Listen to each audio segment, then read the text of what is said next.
Hey everybody, welcome back. I'm Afron Framble, and here are the games, movies, and shows I'm looking forward to in August 2022. In the world of games, there isn't anything that really stands out to me. Again, though there have been several interviews with the producers of Final Fantasy VII Rebirth, so there's some news there to kind of tie me over until there's actually a game that comes out that I'm looking forward to. I'm okay with not having the games out this month to drain my bank account because there's plenty to play, plenty to speculate on, plenty to look forward to. The next big game on my radar, though, is Pokemon Scarlet and Violet, but that's coming out this fall. Movies are also a little bit light this month. I sense a theme here. We had Thor Love and Thunder out in July, and we've sort of reached a lull in terms of summer blockbusters. Nothing really stands out in August for movies. For comic book movies, since Comic-Con just happened, and so many properties are slated for release in the next 3 years, this month we're just boarding the hype train for movies. So there's a lot to get excited about, but there's not a lot coming out really this month. There are some good franchises coming to Netflix in August, particularly the Raimi Spider-Man trilogy and Men in Black movies. I'll finally get a chance to see Skyfall, but because I'm not the hugest fan of James Bond, I still like to watch the movies when they come out on streaming services, so I'll probably watch that one. Other than that, there's a Tekken anime that seems pretty interesting. Cuphead, Uncharted, Full Metal Alchemist, The Revenge of Scar are pretty intriguing to me. I'm surprised by the amount of shows and movies based on video games, but I'm not surprised on the amount that are okay, that aren't, blow me away incredible. I'm just waiting for that video game movie that's gonna be really wowing to me, and I think a lot of people feel the same way. Like Resident Evil is a big franchise, but it never quite hit that same feel of the video game. I think that's probably the most successful one. And now that they have the show, I think it's on Netflix, they're continuing to bank off of that popularity. But that's pretty much the most popular one.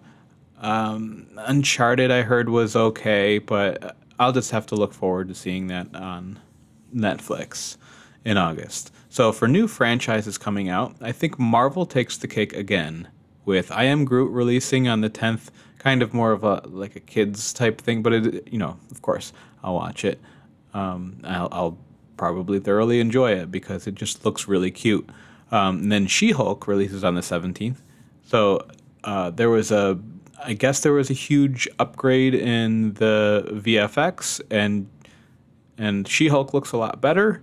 I'm glad that kind of worked. Kind of the same thing with Sonic, and those teeth were terrifying. Anyway, Lightyear is coming out at the beginning of the month, which is surprising because it just hit theaters. It must not have been done incredibly well at the box office. I was surprised to see the first 3 seasons of Orville show up on Disney Plus, but they're dabbling in more in the adult audience. It seems they're realizing the return on their investment that happened with Daredevil, Jessica Jones, the Defenders properties. So I think they're thinking, well, we can make more money and get more subscriptions if we have more mature movies and shows. Andor comes out on the 31st, wrapping up the August Disney Plus release slate. Hopefully Andor will be as good or better than Obi-Wan Kenobi. That show wasn't terrible. There were quite a few fan service nods and filling of plot holes. And I liked it. I know there are a lot of people who are just done with Star Wars altogether, but I don't know. I just keep seeing what they keep cranking out and seeing if they're going to win more fans over with these shows.